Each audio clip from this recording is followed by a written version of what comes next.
Hello friends, good morning. ഇന്നത്തെ video ഒരു awareness video ആണ്. എനിക്ക് പറ്റിയ ഒരു അബദ്ധമാണ് ഈ വീഡിയോയിൽ പറയുന്നത്.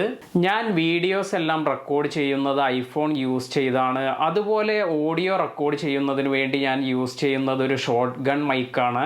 ഇപ്പോൾ അടുത്ത് ഞാൻ ചെയ്ത വീഡിയോസ് ഹെഡ്ഫോൺ വെച്ച് കേട്ടപ്പോഴാണ് എനിക്കൊരു കാര്യം മനസ്സിലായത്. ഓഡിയോ ക്ലാരിറ്റി എന്തോ സാധാരണ റെക്കോർഡ് ചെയ്യുന്ന രീതിയിൽ വരുന്നില്ല. ഇതാണ് നമ്മുടെ ഷോർട്ട് ഗൺ മൈക്ക്.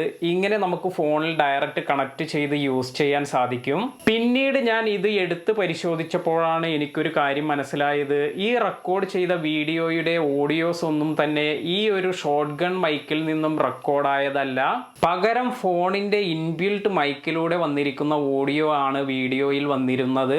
ഞാൻ പറയാൻ ഉദ്ദേശിച്ച കാര്യം മറ്റൊന്നുമല്ല, നിങ്ങൾക്കും ഇതുപോലെ അബദ്ധം സംഭവിക്കാതിരിക്കട്ടെ. ഇനി നമുക്ക് എങ്ങനെ മൈക്രോഫോൺ വർക്ക് ചെയ്യുന്നില്ലെങ്കിൽ എങ്ങനെ മനസ്സിലാക്കാം എന്ന് നോക്കാം. ഇതിനായി നമ്മൾ വീഡിയോ റെക്കോർഡ് ചെയ്യുമ്പോൾ മൈക്രോഫോണിന്റെ അറ്റത്തായി ഇതുപോലെ 2-3 തവണ ടാപ്പ് ചെയ്യുക.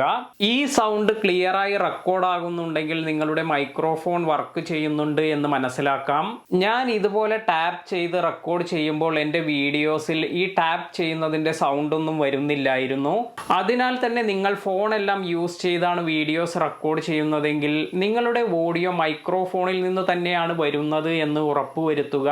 അപ്പോൾ ഇത്രമാത്രമാണ് ഇന്നത്തെ വീഡിയോയിൽ പറയാനുള്ളത്. നിങ്ങളുടെ എല്ലാവരുടെയും സപ്പോർട്ട് എനിക്ക് തീർച്ചയായും ഉണ്ടാകണം. പുതിയ വീഡിയോയിൽ കാണാം. താങ്ക്